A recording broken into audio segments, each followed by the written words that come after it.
The U.S. presidential election is just 5 months away, and with unemployment at 8%, President Barack Obama is tied or even leads Governor Romney in national polls. I spoke to Mercedes Schlapp, former Republican strategist and founder of Cove Strategies, and I asked her about the president's economic policies over the past 4 years. Well, I think there's so much uncertainty in the U.S. economy right now. We don't know what's going to happen come December when the tax cuts expire.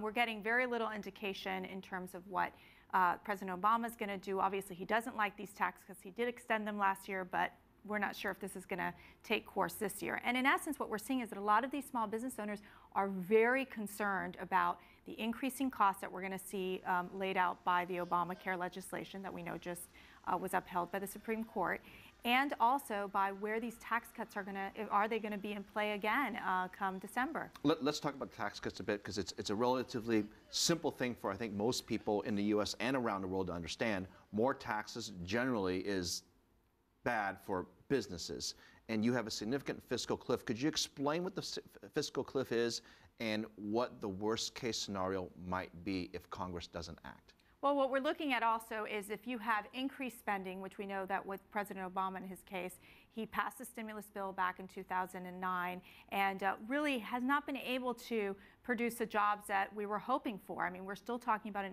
8.2% unemployment rate. But it's better than when we were 2 years ago. But it's still so high, and when you're talking that the GDP is growing at maybe 1.4%, 1.9%, it is truly not enough to get the economy rolling again. And so you really need to start seeing those numbers of the 4% that should be more in play in terms of the GDP growth. In essence, I think what we're also looking at is if you see these tax increases, if you also see spending increasing in terms of the government, which we're seeing with these large entitlement programs, it really produces a huge strain on our economy and really impacts how small businesses are trying to project for themselves if they can hire workers, which what we're seeing is that they're not hiring. If I was to have someone represent Democrats here and debate you on this, one of the things they'd probably bring up is the fact that they would say, isn't America better off today than it was a few years ago? And the question is, statistically speaking, if you look at the numbers, it is better. But why does it feel worse? I'd say, how is it better? I think when you're looking at the unemployment numbers, you also have to consider there are so many people that are decided to drop out of the workplace, particularly women, particularly minorities. I mean, that includes Asian Americans that live in the U.S., Hispanics.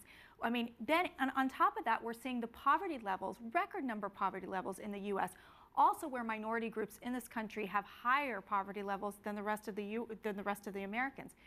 Record number of people on food stamps. I mean, you look at all these indications, and it's very worrisome for our economy. So I'm not sure if we're better off than we were 4 years ago. Surely it doesn't seem that's the case. And when you have an uncertain market and you don't know where the economy is going, I think it really holds back where small businesses want to be able to grow and expand and hire workers, and that's just not happening.